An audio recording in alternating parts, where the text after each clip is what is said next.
It was a foggy morning on an empty mountain road in Montana when 68-year-old Frank Miller slammed on his brakes.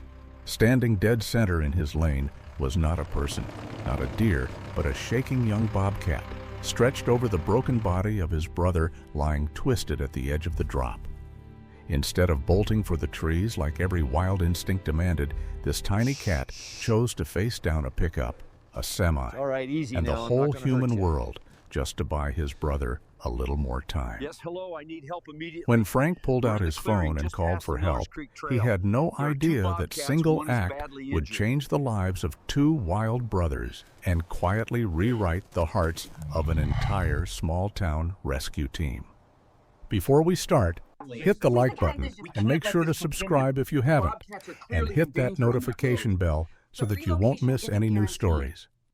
The sun hadn't quite cleared the ridge when Frank Miller eased his old pickup into the first big curve above Pine Harbor. The world up there was still mostly gray and blue, the kind of cold Montana morning that made the frost cling to fence posts and the steering wheel feel like metal pulled straight out of a freezer. Frank had a thermos of coffee wedged between the seat and his hip, talk radio low on the dash, and the gentle rattle of his fishing tackle in the back reminding him why he was up this early in the first place. At 68, he didn't drive as fast as he used to. Retirement had slowed him down in more ways than one. Some mornings his mind wandered to bills, to Medicare forms he still hadn't filled out, to the life insurance policy his daughter kept telling him to double-check, just in case, Dad. But up on that mountain road, his thoughts usually settled into something simpler. Trees, clouds, the smell of pine, and dust. That morning, though, the mountain had other plans for him. He was coming out of a long bend when he saw it, something small and dark in the lane ahead, a low shape pressed against the pale strip of asphalt. Habit made his foot leave the gas and float over the brake. For a second he thought it was just another lump of snow or fallen branch the plow had missed. Then the shape moved. Frank hit the brakes harder than he'd meant to. The pickup lurched, tires biting into gravel at the edge of the lane. The thermos toppled and rolled under the seat. 50 yards ahead, in the thin wash of his headlights, a young bobcat stood square in the middle of the road. Not just standing. The little cat was planted there like a guard, shoulders hunched, paws braced wide, every hair along its back standing on end. Its coat was mottled tawny and gray, thick against the cold, the faint spots on its sides catching the early light. Its ears were pinned back, black tufts trembling at the tips, and its eyes, Lord, those eyes, were locked right onto his truck. For a heartbeat, man and animal stared at each other through the drifting fog. Frank felt his chest tighten. He'd been driving this road since before half the town was born. He'd seen deer frozen in his headlights, elk sliding down icy banks, even a black bear once, waddling off the shoulder with lazy annoyance. But he had never seen a wildcat stand its ground like this. Then he saw why. Off to the right, half on the asphalt and half on the crumbling gravel shoulder, lay another bobcat. This one wasn't moving. Its body was twisted in a way bodies shouldn't twist, back legs at a strange angle, one paw dangling over the drop where the road fell away into a steep tangle of rocks and scrub. Blood had darkened the fur along its hind quarters and soaked into the gray dust, turning it almost black. The little bobcat shifted, and Frank realized it wasn't just standing in the road, it was standing over that broken body. One front paw was pressed against the other cat's shoulder, as if pinning it to the earth, as if its small weight alone could keep the whole world from sliding out from under the injured animal. "Jesus," Frank whispered, his breath fogging the glass. His hands were still locked around the steering wheel, knuckles pale. He took his foot completely off the gas and let the truck crawl, then stopped altogether, engine idling low. He had a clear line to swing around them. There was just enough room. If he hugged the inside of the curve, if he didn't think too much about the drop on the other side. Most drivers, he knew, would do just that. Maybe they'd honk, maybe slow a little, maybe tell someone about some kind of cat in the road later over breakfast in town. Animals got hit out here all the time. It was just part of mountain life, the way winter and wildfire were. But the little bobcat didn't bolt for the trees, didn't even flinch. When Frank's truck rolled closer, the cat lowered itself, stretching its body over the injured one like a blanket. It let out a sound that wasn't quite a growl and wasn't quite a cry, something rough and ragged that cut straight through the windshield and into his bones. "Easy, kid," Frank murmured, though the cat couldn't hear him over the engine. "I'm not the one you ought to worry about." As if to prove him wrong, a gust of wind blew up the canyon, carrying the distant rumble of an 18-wheeler climbing the grade behind him. Truckers used this road to cut across between towns, saving time and diesel. That meant sooner or later, probably sooner, another set of headlights was going to come barreling around that blind corner. Frank glanced in his rearview mirror. Nothing yet. Just fog and the faint glow of dawn. He could back up, maybe find a wider pull-off, call someone from there. But the thought of leaving those two small bodies in the lane, one broken and one too stubborn to run, made his stomach turn. He shifted the truck into park and killed the engine. The sudden quiet was startling. Outside, the mountain breathed, wind in the pines, the tick of cooling metal, the distant murmur of water far below. And in the middle of it, that little bobcat, still pressed over its companion, chest rising and falling in quick, shallow breaths. Frank opened his door slowly, boots crunching on the frosty gravel as he stepped out. The cold slapped him in the face, sharp enough to make his eyes water. He raised both hands, palms out, the way you might approach a skittish dog in a neighborhood yard. "Hey there," he said softly. "It's okay. I see you. I see him, too." The bobcat's head snapped toward him. For a heartbeat, Frank thought it might actually charge. Instead, it shifted again, angling its body so even more of its small frame covered the injured cat's ribs. It looked ridiculous and heroic all at once, this undersized guardian trying to hold off a 2-ton truck and the entire human world with teeth not much bigger than his thumb. Frank stopped where the asphalt ended and the gravel began, not stupid enough to step any closer.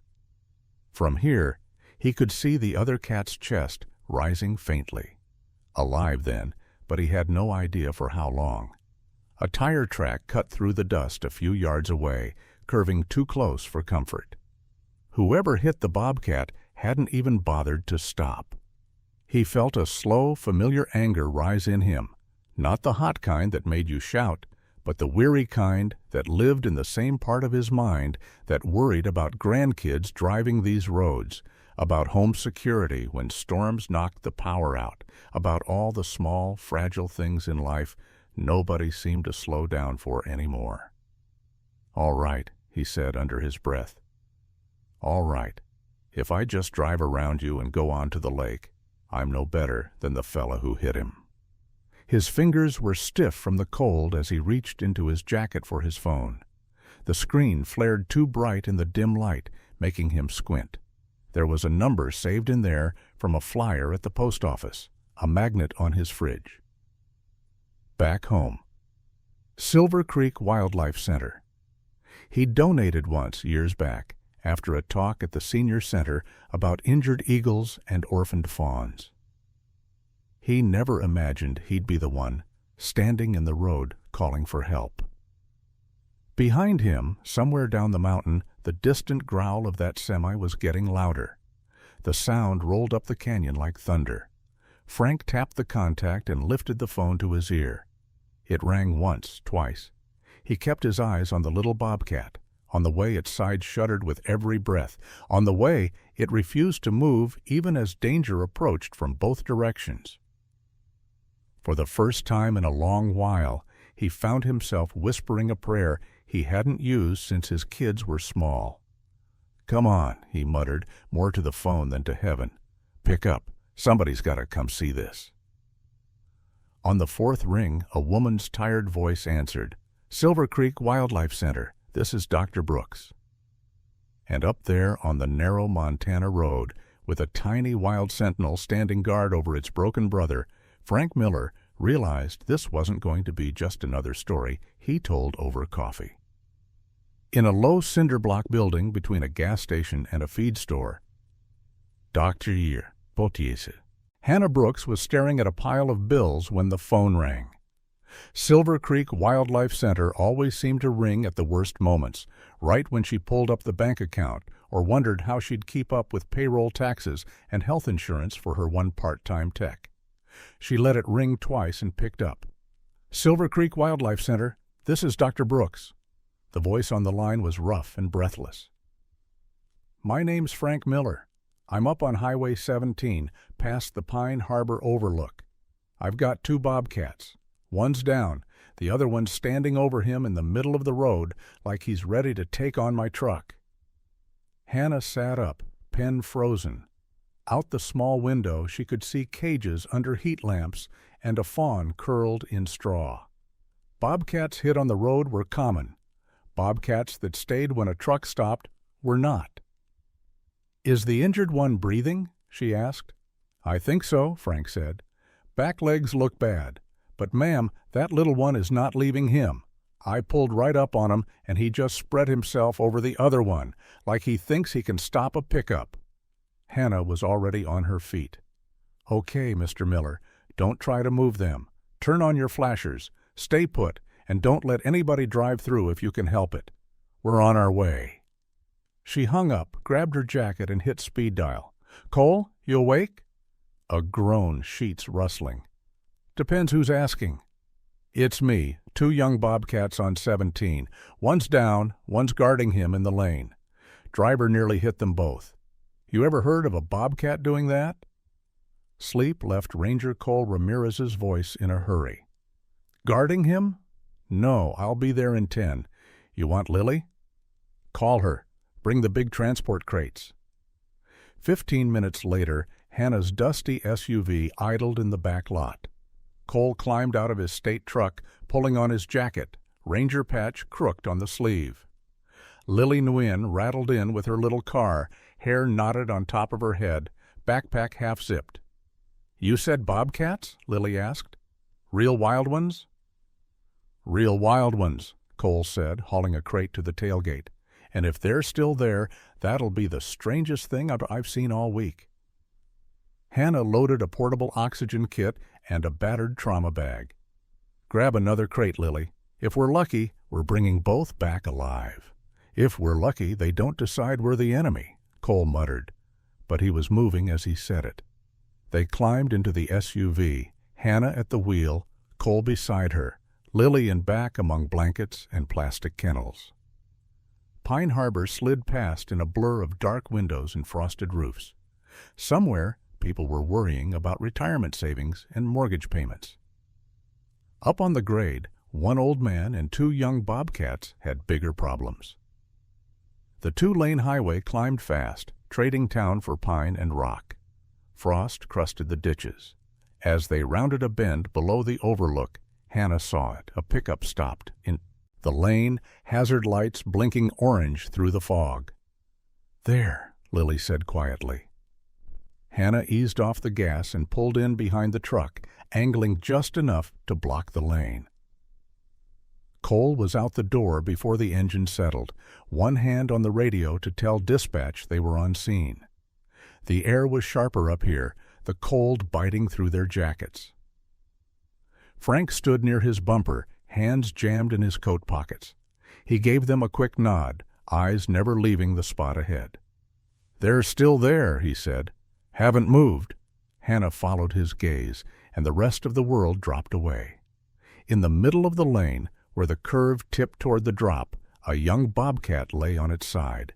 Its flanks rose and fell in quick, shallow bursts. The back legs were twisted at a wrong angle, fur matted dark along its hip. Just above it, braced over that broken body, stood another bobcat, smaller but fiercely alive. The little cat's paws were planted on either side of the injured one's ribs. Its body was hunched, tail low and stiff, ears flattened hard against its head. Its eyes tracked every tiny movement from the humans at the edge of the scene. When the wind shifted and carried their scent closer, it let out a sound, half growl, half warning, that seemed far too big for its small chest. Cole drew in a slow breath. "In 10 years on this mountain," he said softly, "I've never seen a bobcat do that. They don't stand their ground for each other. Not like this." Lily's fingers tightened around the empty crate handle. "It's like he thinks he's supposed to guard him," she whispered, "like that's his job."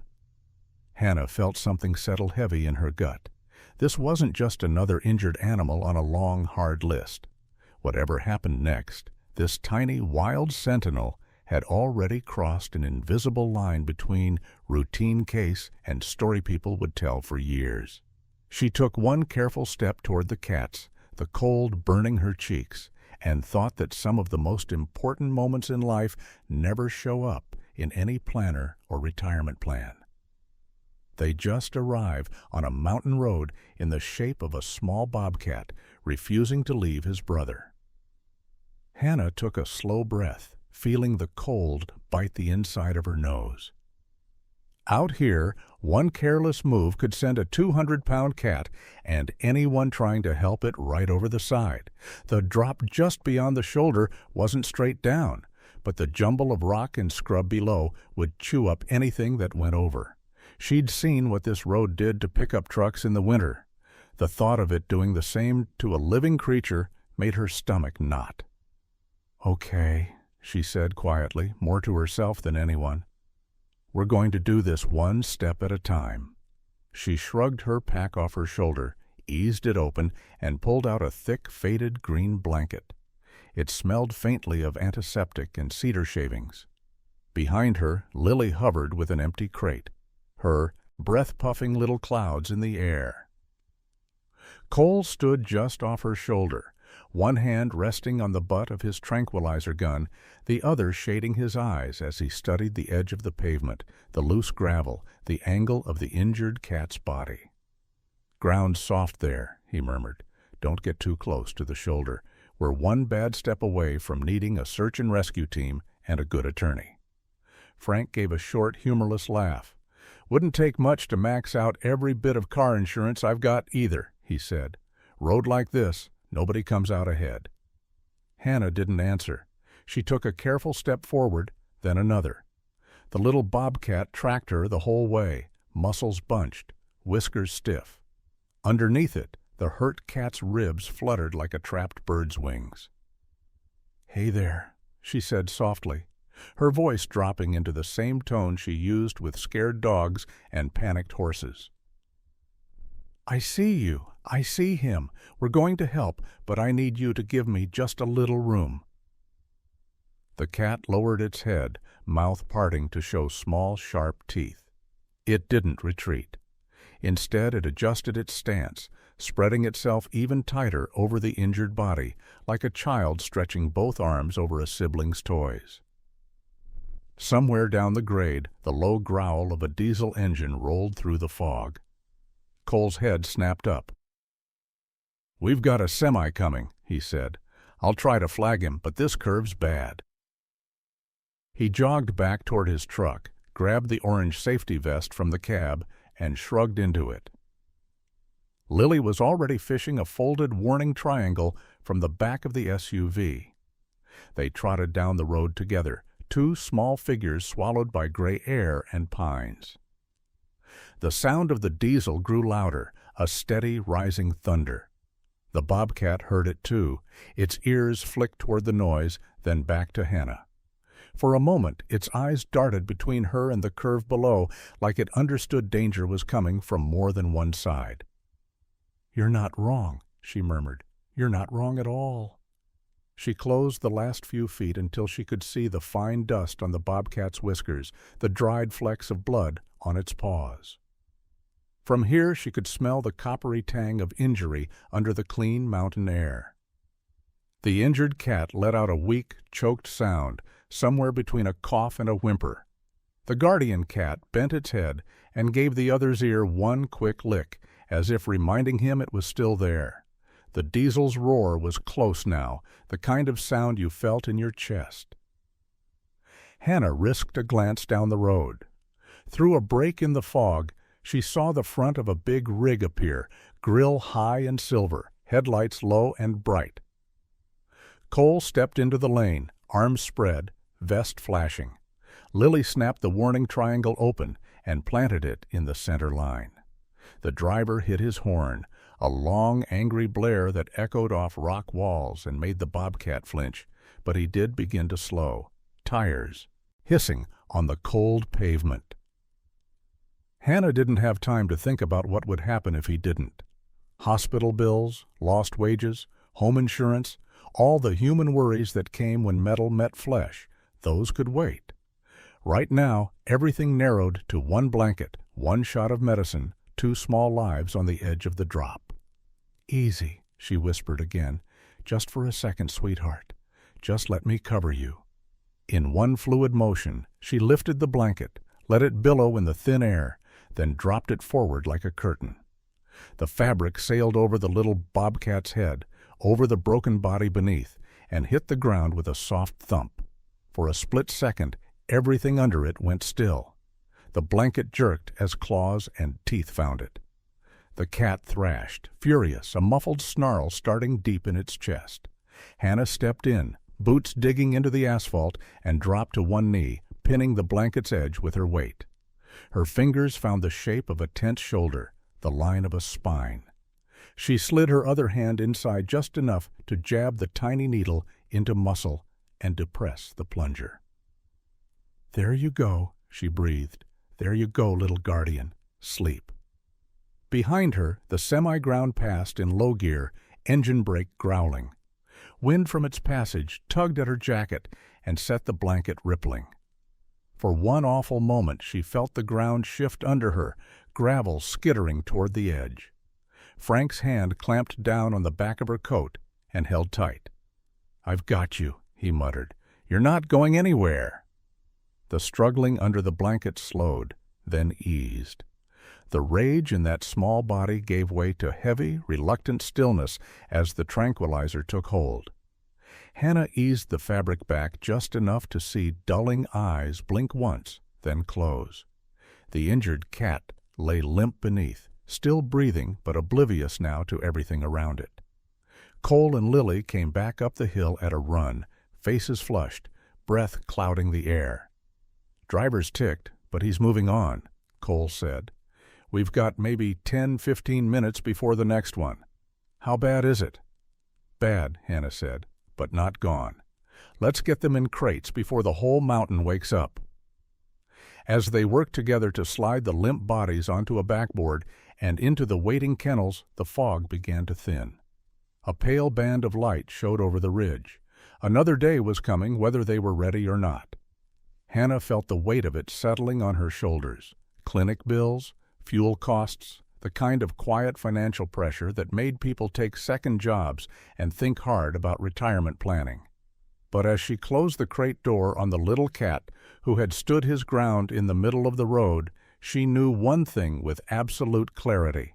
Whatever it cost, this morning could not end with those 2 broken bodies left on the asphalt. "Let's go," she said, slamming the SUV's hatch. "Silver Creek's waiting." By the time they rolled into the gravel lot at Silver Creek Wildlife Center, the sky over Pine Harbor was a pale, washed-out blue. Frost still clung to the weeds along the fence, and the metal ramp up to the back door rang under their boots as they hurried inside with the crates. The building wasn't much to look at, just a narrow hallway, a couple of exam rooms, and a surgery suite that had seen better paint jobs. It smelled of bleach, hay, and the faint musk of animals that had passed through on bad days and gone home on better ones. A hand-lettered sign above the donation box read, "Every life matters." The ink faded from years of winter light. "Put the injured one straight on the table," Hannah said, her voice tightening into the clipped, efficient tone that had carried her through a decade of emergencies. Guardian cat goes in the prep room. Let him wake up where he can't hurt himself. Frank followed as far as the doorway, hat in his hands. He watched as Cole and Lily slid the limp body from the crate to the metal table. Without the blanket and the adrenaline, the Bobcat looked heartbreakingly small. Its back legs lay at an odd angle, fur shaved in ragged patches where asphalt had bitten through. "Pulse is fast," Hannah murmured, fingers pressed to its chest, breathing shallow. "We're going to need X-rays before I go digging around, but we don't have time for a lot of ceremony." Lily stood ready with clippers and a bottle of scrub, eyes wide. "Do you think he'll make it?" "I think he's trying," Hannah said. "That's more than we get some days." Out in the hall, the other Bobcat, still groggy from the tranquilizer, had started to stir. They'd slid his crate against the wall outside the surgery suite, close enough that they could keep an eye on him. Now he shifted, paws scraping against the plastic floor, eyes blinking in the bright light. When he heard the clatter of metal instruments, he let out a low, questioning sound. "We'll take care of him too," Lily said, half to herself. As she shaved the matted fur around the injured cat's hip, Hannah's mind did its usual unwelcome math. An orthopedic surgery like this in a big city hospital would come with a 5-figure price tag, itemized under neat headings for anesthesia, imaging, and supplies. Out here, there was no pet insurance, no slick billing office, no corporate safety net. There was just a small-town veterinarian with student loans that still haunted her and a mortgage payment that always seemed to come due the same week the roof decided to leak. She pushed the thoughts aside. You didn't go into wildlife work for the profit margins. You did it because some lives, if you didn't step in, simply wouldn't get a second chance. The back door banged open. A gust of cold air swept down the hall, followed by the sound of footsteps and the rustle of a heavy jacket. "Hannah?" a man's voice called. "You decent in there? I know I'm early." "But, Marcus," she answered without looking up, "if you came to talk paperwork, you picked the worst possible morning." Dr. Marcus Hale, field biologist for Rocky Ridge Wildlife Alliance, appeared in the doorway, breath still visible in the air around him. His gray knit cap was pulled low over his ears, and a leather folder stuck out under his arm.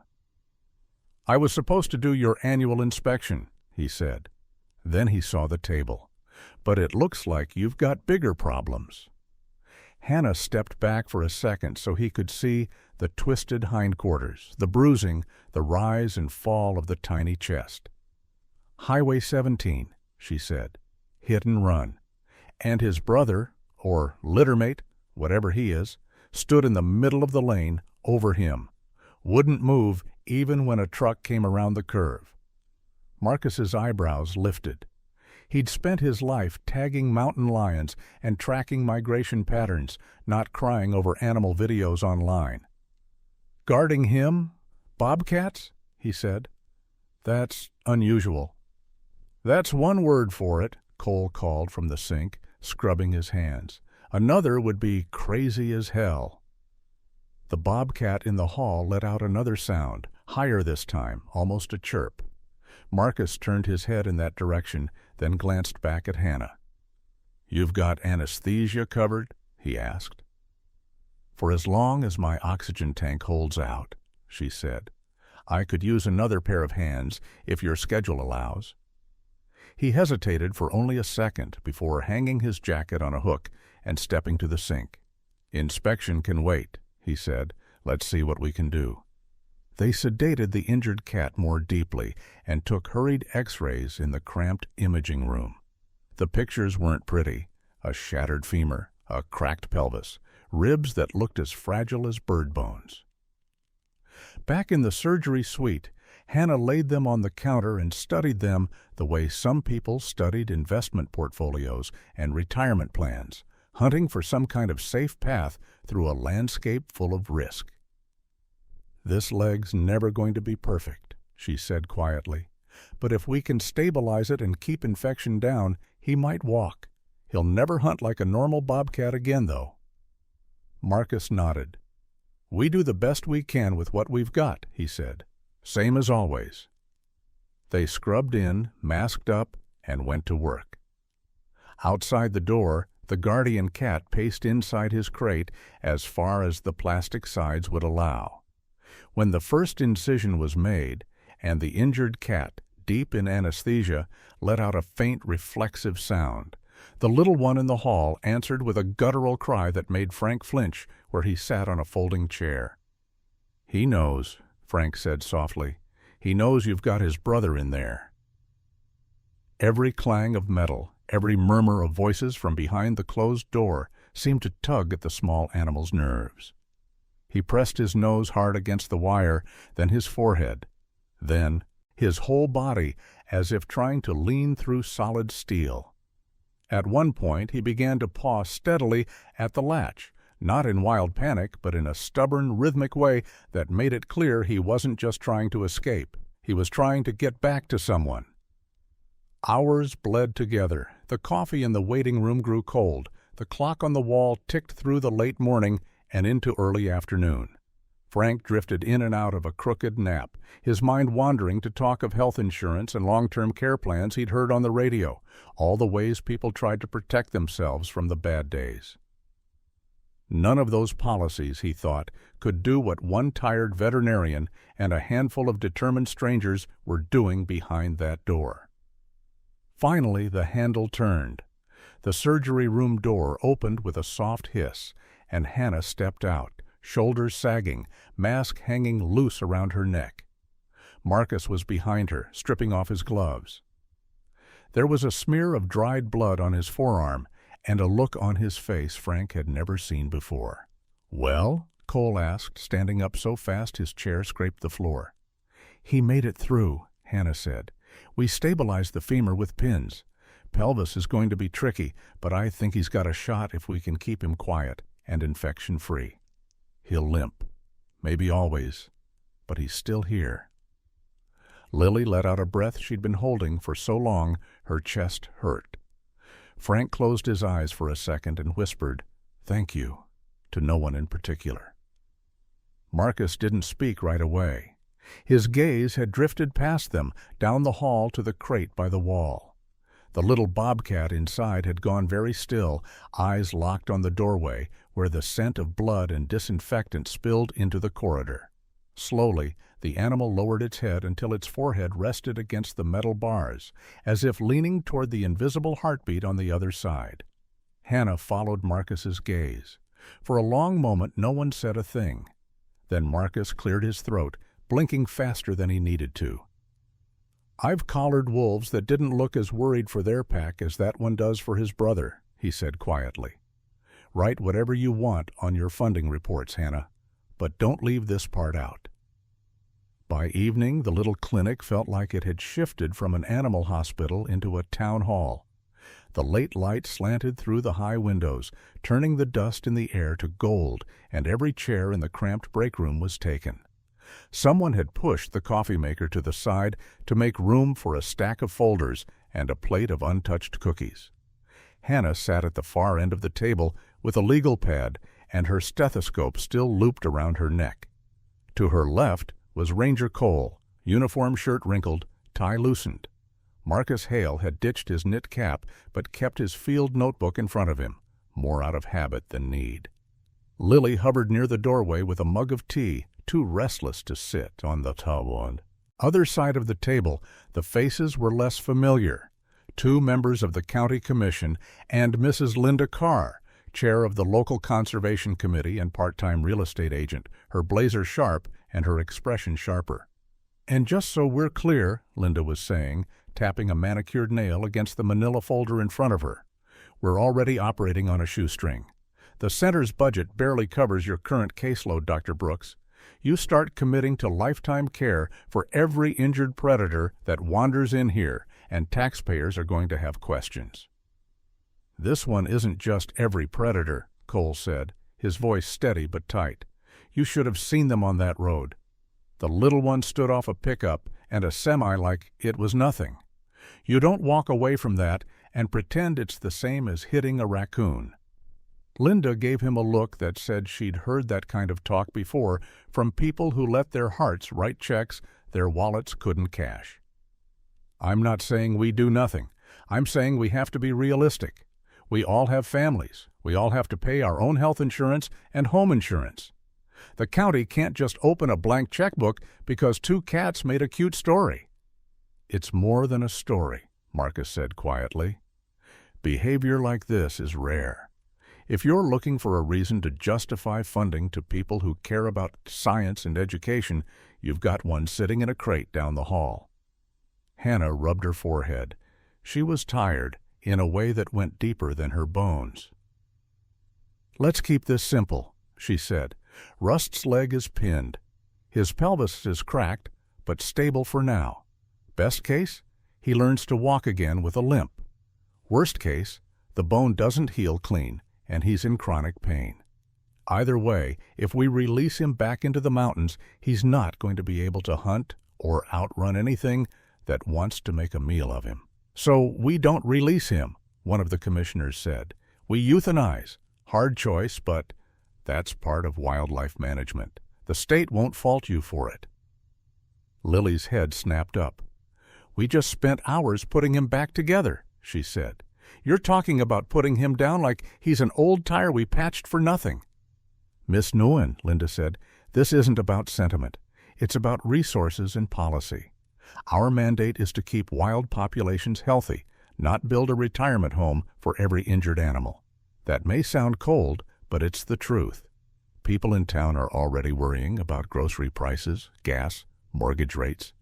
They're not going to cheer if we tell them we need more money to keep 2 bobcats in a private suite for the next 10 years.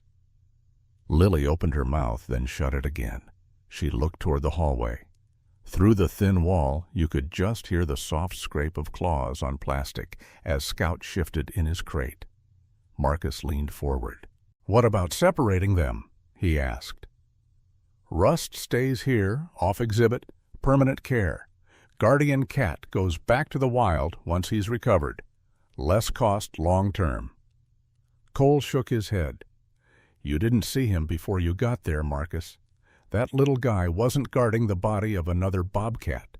He was guarding his brother. You take him up the mountain and drop him off alone. He's going to spend every day looking for someone who isn't there. Animals adjust, Linda said. They have to. That's nature. We can't project human feelings onto everything with fur. Lily set her mug down harder than she meant to. Tea sloshed over the rim. With respect, Mrs. Carr, you didn't hear him crying in the hallway while we were in surgery. He didn't lie down. He didn't shut off like some animals do. Every time Rust made a sound under anesthesia, he answered. He's not just going to adjust because we write a policy memo and walk away. Silence fell for a moment. Somewhere in the building, a heater kicked on with a low hum. The fluorescent light above the table flickered once. Hannah looked down at her pad, where she'd scribbled 3 words and circled them until the paper was soft around the edges. Release, separate, keep. If we release them both, she said slowly, Rust dies. Maybe not day 1, but soon. If we keep Rust and release out, we break something we may never understand. If we keep them both, we commit this center to years of cost. Food, vet care, modifications to make sure they don't end up living like bored zoo animals in a box. That last option is a luxury, Linda said. People in this county are working into their 70s just to keep up with credit card bills and medical debt.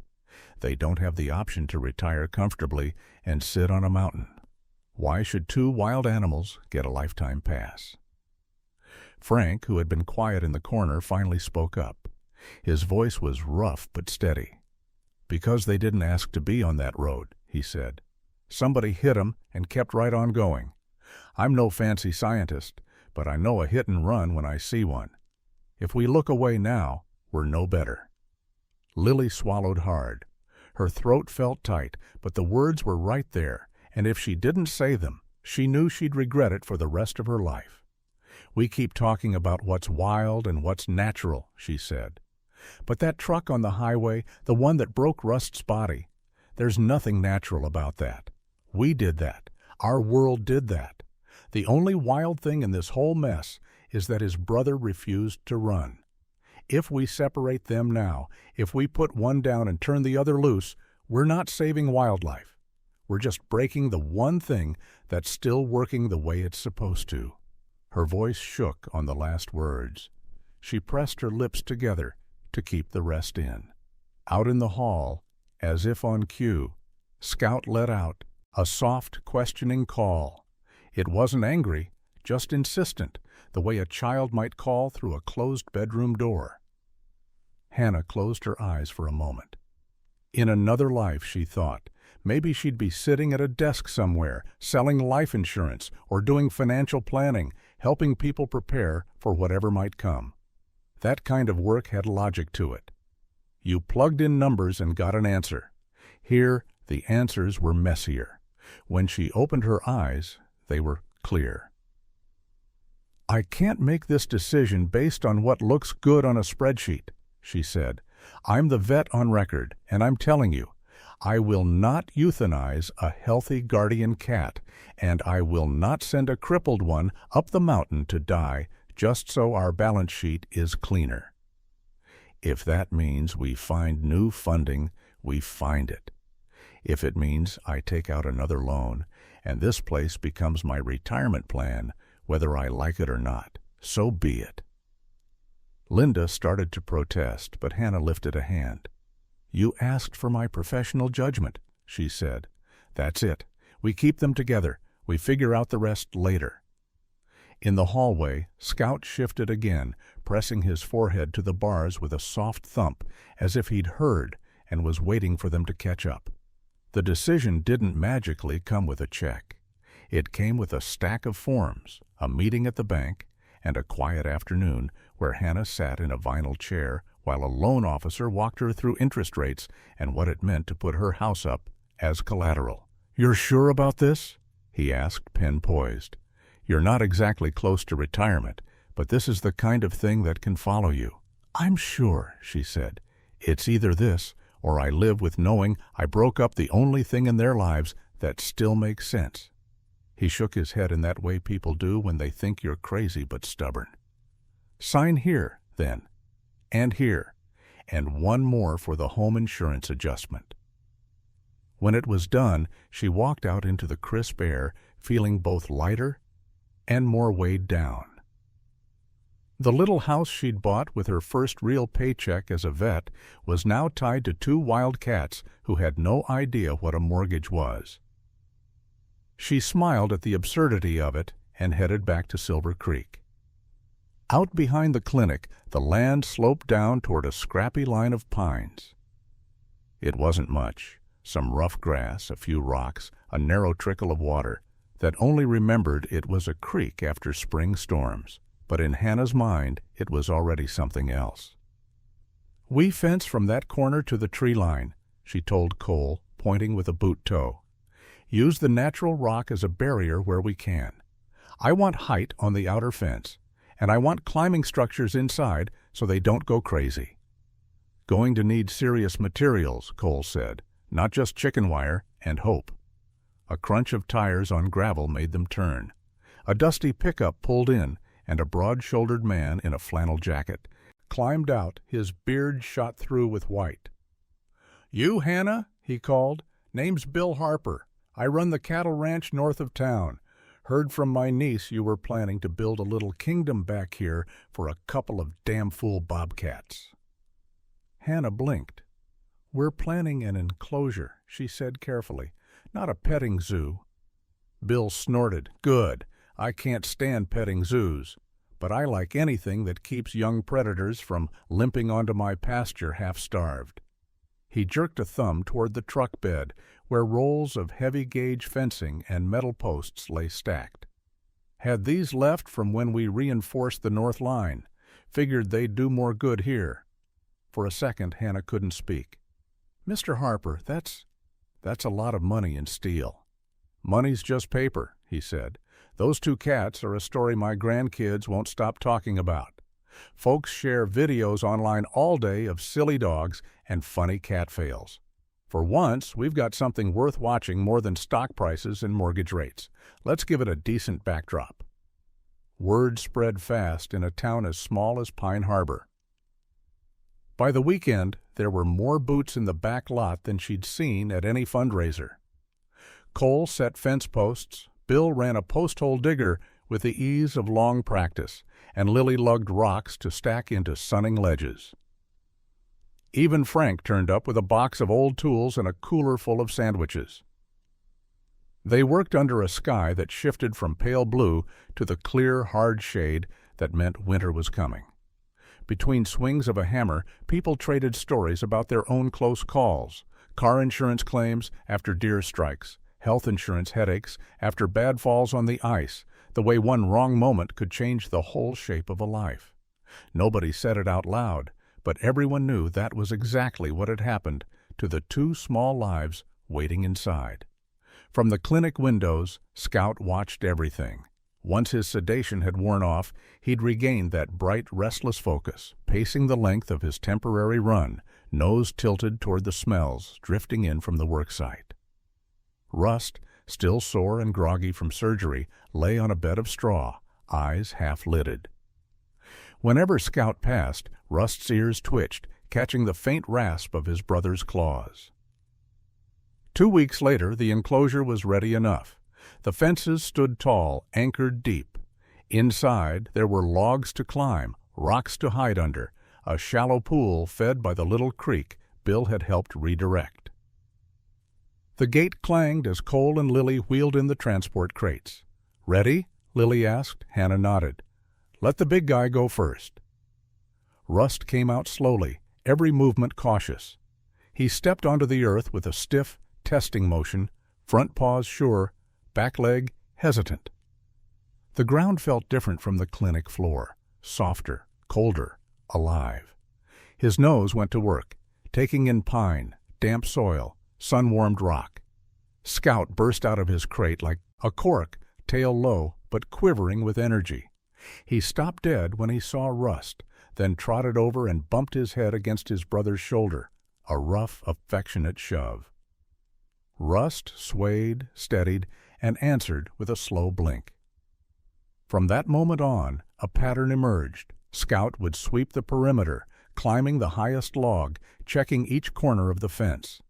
Only when he seemed satisfied would he circle back to Rust, nudging him gently along a path, down to the water, up onto a flat rock, where the afternoon sun pooled, into the shelter when the wind picked up. Every time Rust hesitated at a fallen branch or uneven patch of dirt, Scout would move ahead of him, planting his feet and looking back as if to say, "This way, I've already checked." "Look at that," Bill murmured one afternoon, leaning on the fence beside Frank. "He's running security patrol." "Better than any home security system I ever bought," Frank said. "And he doesn't send you a bill every month." Not everyone saw it that way. As winter edged closer and the story made its way beyond town, shared in local Facebook groups, then picked up by a regional news station, cars began pulling into the lot with out-of-county plates. People stood at the fence with their phones, filming the brothers sunning or playing in slow, careful bursts. Some of the videos were gentle, set to soft music with captions about loyalty and love. Others came with snide comments beneath. "Must be nice," someone wrote, "for wild animals to get better long-term care than most people." Another grumbled about taxes and how it was hard enough to keep up with credit card debt and inflation without paying for Bobcat rehab.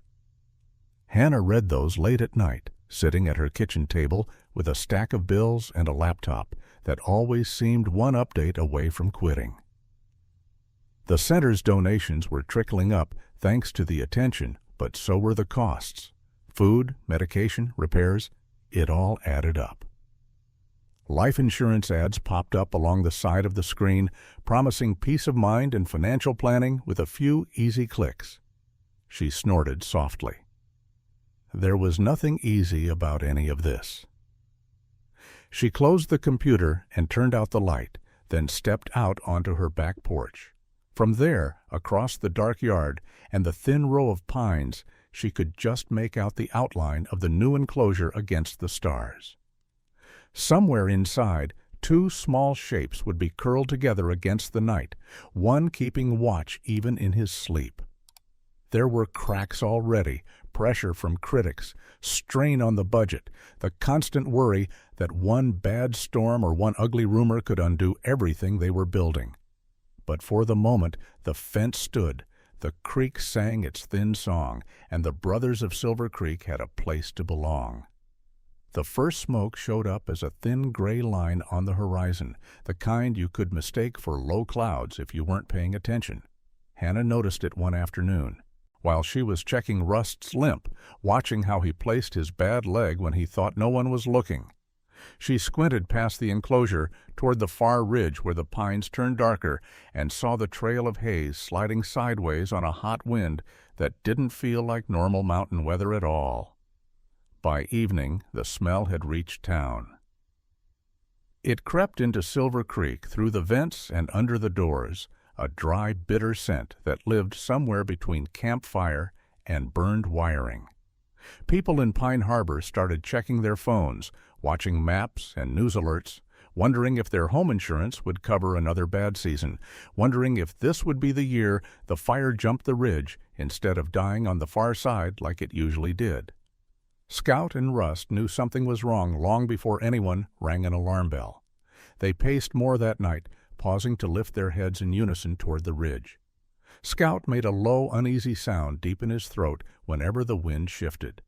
Rust, still slower but steadier on his bad leg, stuck close to the rock ledge they favored, his nose twitching as if trying to sort this new smell from the thousands the wind carried in every day. The call came just after dawn. Hannah had been dozing on the couch in her office, boots still on, when the radio on her desk crackled to life with a voice she recognized from fire briefings and summer meetings. "Silver Creek, this is Pine Harbor Fire. Hannah, you copy?" She sat up fast, heart already beating faster. "I copy. Go ahead." "Wildfire jumped the next canyon overnight," came the reply. "We've got spot fires on our side of the ridge. Forecast says winds shifting straight toward you by mid-morning. You're inside the projected line. Captain Torres is recommending immediate prep for evacuation." As if on cue, another voice cut in, stronger, clipped, but calm. "Hannah, this is Captain Elena Torres. I know you've got animals that can't just walk onto a bus. You've got a few hours, maybe less, before we're in real trouble. Start loading what you can. We'll send a crew to help." The next 30 minutes blurred. Cole roared into the lot in his state truck, lights flashing. Lily tumbled out of her car with her hair barely brushed and her shirt inside out, eyes wide and already wet. Volunteers started arriving in ones and twos, some still in pajamas, under hastily thrown-on jackets. They moved through the center like a drill they'd practiced, but hoped never to run in real life. Kennels were loaded with hawks and owls, cages draped for the smaller songbirds who panicked at the sight of flames. A pair of fawns went into the back of Bill Harper's truck, their legs folded awkwardly under them as he spread hay to soften the ride. Files were swept off desks into boxes, the things that couldn't be replaced going into the back of Hannah's SUV, alongside jugs of water and a small emergency kit she'd once put together after reading a brochure about disaster planning and life insurance. Through it all, Scout and Rust watched from inside their enclosure. Smoke lay like a thin veil across the trees now. The morning light was wrong, too orange, too thick. Ash began to drift down in tiny flakes, catching in Scout's whiskers when he lifted his face to the sky. He sneezed, shook his head, and then went back to pacing the fence line, never straying far from Rust's side. "We saved them for last," Hannah said, wiping sweat and soot from her forehead with the back of her hand. "They're the hardest to move." "That's not reassuring," Lily muttered, but she grabbed 2 of the biggest transport crates anyway and helped Cole wrestle them across the dirt. Captain Elena Torres arrived with a small engine crew, their truck paint already filmed with ash, their faces streaked from earlier calls. She was shorter than Hannah expected, all muscle and wiry energy. Her dark hair twisted into a tight braid that fell between the straps of her gear. "You're cutting it close," Elena said, glancing up at the ridge. Flames flickered there now, just visible between the trees, low but marching. The wind pushed the smoke down in ragged breaths. "We've got other structures to protect. I can give you a little time, but not all morning. If we say go, you drop everything and go. Understood?" "Understood," Hannah said. Her voice sounded steadier than she felt. They opened the service gate and stepped into the enclosure with the crates. Rust flinched back at the metallic clank, retreating toward the rock shelf that had become his safe spot. His limp was more pronounced with the tension. Every step looked like it took effort. Scout moved the opposite way, forward. He planted himself between Rust and the gate, fur bristling, eyes round and dark against the weird light. The smell of smoke was thicker now, wrapping around them like a dry blanket. Somewhere beyond the fence, a tree cracked and fell with a distant, hollow sound. "It's okay, boy," Cole said softly. "We're trying to save your tails, not barbecue them." Scout didn't understand the words, but he understood the movement of the crate coming toward him. He growled, not a big lion's roar, nothing Hollywood would put on a movie trailer, but a small, steady protest that said more than volume ever could. "We're out of time," Elena called from the gate. "Wind just shifted again. We've got minutes, not hours." Lily's eyes stung from smoke or fear or both. She took a step toward Scout, hands open, voice as gentle as she could make it. "Hey, little sentinel," she whispered. "You remember us, right? We were there on the road. We were there in the hallway. You have to trust us one more time." Scout's ears flicked at her voice, but his body stayed planted. The muscles in his shoulders bunched. His tail gave one tight, restless twitch. Behind him, Rust made a small sound, something caught between tusks. Confusion and pain. The air seemed to thicken with every breath now. Ash came down like dirty snow. The engine crew coughed into their bandanas. Over the tree line, a bright tongue of flame licked higher than the rest, as if the fire itself were peeking over to take a look at this stubborn little drama on the valley floor. Hannah felt the moment narrowing, like the end of a funnel. Every choice she'd made, the loan, the fence, the decision to keep the brothers together, had led her right here, to a patch of trampled dirt with smoke in her lungs and a wild cat refusing to move. She looked at Scout, at the way he'd once stood in the middle of a highway over his broken brother, and she understood something with painful clarity. He wasn't afraid for himself. He was afraid of losing Rust again. "We're not taking him away from you," she said more fiercely than she intended.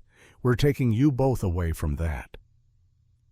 She grabbed the thick moving blanket they'd used on the road months ago, felt its weight, and the faint lingering smell of disinfectant and fur. The wind gusted, hot and sudden, pushing smoke against her face. Her eyes watered, but she didn't blink. "Cole," she said, "when I throw this, you get that crate to Rust. Lily, be ready on the latch. Elena, if we're not out in 5 minutes." "You'll be out," Elena cut in, "because I don't plan on explaining to anyone why I let a vet and 2 Bobcats burn up on my watch. Move." Hannah stepped forward into the yellow-brown light, blanket in her hands, Scout's gaze locked on hers, the fire coming over the ridge behind them. When the blanket flew, it felt like the world held its breath. For a heartbeat, Scout disappeared under the faded green cloth, the same way he had on the highway months before. The blanket snapped and billowed in the hot wind, then dropped over him in the dirt, turning claws and teeth and muscle into a single lumpy shape. He exploded underneath it, snarling and twisting, every instinct screaming at him to stay upright between Rust and the heat rolling over the ridge. Hannah dropped to one knee, boot heels digging into the ground, pinning the edge of the blanket just like she had on the pavement. Smoke stung her eyes. Tears ran hot down her cheeks and disappeared into the collar of her shirt. "Now, Cole," she shouted. Cole and Lily rushed past her with the open crate. Rust tried to scramble away, bad leg buckling, but the crate's edge pinned him gently against the rock. Lily talked to him the whole time, voice ragged but steady, while Cole eased him inside. The door clanged shut just as a gust of wind shoved a fresh wave of smoke through the enclosure. Under the blanket, Scout's fight shifted. He stopped pushing forward and started backing up, inch by inch, unconsciously following Rust's scent as his brother slid into the crate. Even blinded, even panicked, his body knew where Rust was. Hannah tightened her grip and guided, him inching him toward the second crate waiting by the gate. "You're going with him," she gasped. "You hear me? You're going with him." By the time the blanket came off, Scout was half inside. He blinked hard at the sudden light and tried to turn, but Lily slammed the crate door with a firm, final click.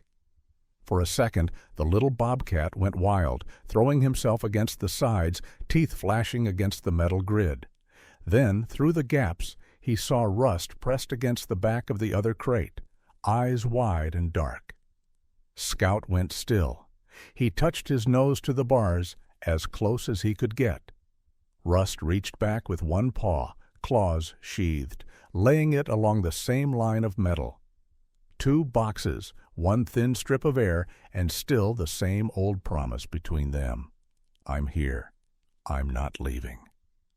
"Time's up," Captain Torres yelled. Flames were visible now through the trees, orange tongues licking at the sky, the sound like a freight train made of dry leaves and anger. "Everybody out now!" They carried the crates to the trucks, the metal hot under their hands. The drive down the mountain was a blur of sirens, smoke, and the strange, unreal calm that comes when you've done all you can and the rest is out of your control. At the fairgrounds outside town, where the evacuation center had been set up, horses shifted nervously in temporary pens and dogs barked from open car windows. The brothers of Silver Creek were set side by side in a quiet stall, away from the worst of the noise. That night, with cots lined up between livestock and tired families, nobody slept much. People lay awake worrying about home insurance coverage, mortgage rates, where they'd go if the wind changed and the town went next. Hannah sat on an upturned bucket in the dim light of a battery lantern, watching the crates. Every so often, Scout would make a soft sound, and Rust would answer with a breathy huff. It sounded to her ears like 2 boys talking in a dark room, promising each other it would be okay. The fire chewed at the ridge for days. Crews cut lines, dropped water, and said the same prayers in a dozen different ways. When the smoke finally began to thin and the maps on the fire captain's hood showed containment lines holding, people let out a breath they hadn't realized they'd been holding. Silver Creek had taken a hit, a scorched roof, melted siding, black scars on the trees, but it was still standing.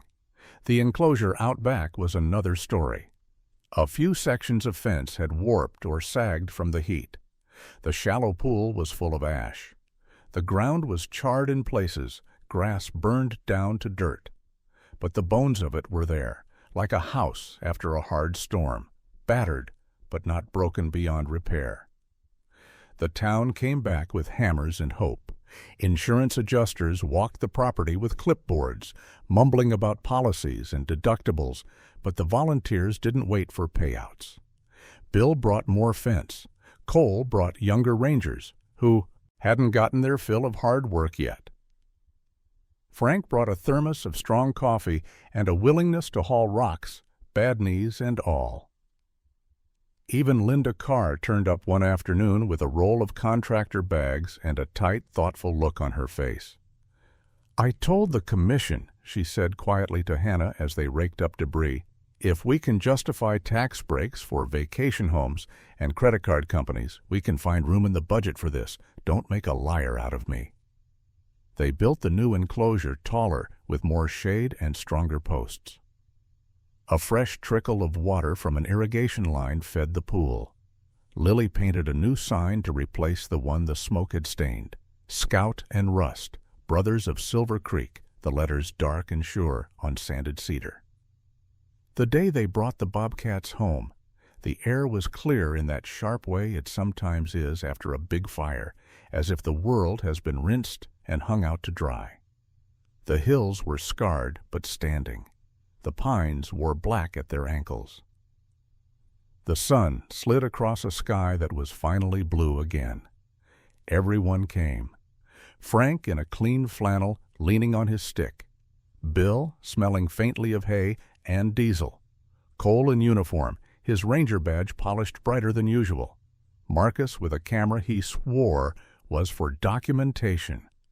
Lily with a bandage still on one arm from a bad splinter and a smile that wouldn't quite stay steady.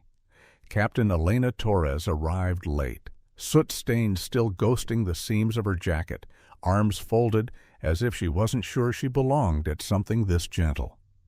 Hannah and Lily wheeled the crates to the gate and set them down side by side. Inside, Rust pressed close to the front, ears forward, catching a dozen familiar smells. Scout paced once in the tight space, every muscle coiled. "All right, boys," Hannah said softly. "Welcome home." She opened Rust's crate first. The bigger cat stepped out carefully, testing the dirt with each paw. His limp was still there, a hitch in his stride, but he walked under his own power to the nearest rock and stopped, nose working, taking it all in, the fence, the trees, the new water, the old sky. Then she opened Scout's door. He burst out, a streak of tawny fur and pent-up energy. For a second he shot straight past Rust, running the length of the enclosure, tail low and straight, claws digging into the soil. He bounded up onto a log, paused there, chest heaving, and turned a full circle, scanning every inch of the new boundaries as if checking for cracks. Only when he seemed satisfied did he climb down and trot back to Rust, greeting him with a quick bump of head to shoulder. Rust leaned into it, just a fraction, and something in everyone watching loosened. What happened next is the part people still talk about in Pine Harbor. Instead of staying with Rust, Scout turned toward the fence. There, in a ragged line, stood the humans who had gotten him this far: Frank, Lily, Cole, Marcus, Bill, Elena, even Linda, her blazer traded, for a worn denim jacket.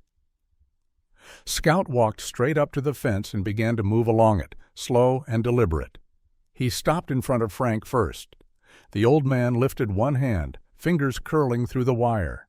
Scout studied him, those wild eyes meeting the watery blue ones, and then he leaned forward until his nose touched the pad of Frank's finger. Frank swallowed hard. "Hey there, little sentinel," he whispered. "You remember me, huh?" Scout moved on. At each person he paused, eyes searching their faces, nose taking in every scent, sometimes standing long enough for them to slide their fingertips against the fence. When he reached Lily, she couldn't help it. Tears spilled over, streaking down over the ash smudges that never quite washed off after the fire. "You did good," she told him, voice breaking. "You did so good." He blinked slowly, then walked on. At the far end of the line stood Captain Elena Torres, arms folded tight across her chest, jaw set in that familiar "don't mess with me" line. She had been on 100 fire lines, carried people out of burning houses, watched homes and dreams go up in smoke. Folks said she had nerves of steel and a heart to match. Scout stopped in front of her and didn't move on. He stood there, head tilted, as if measuring something she couldn't see.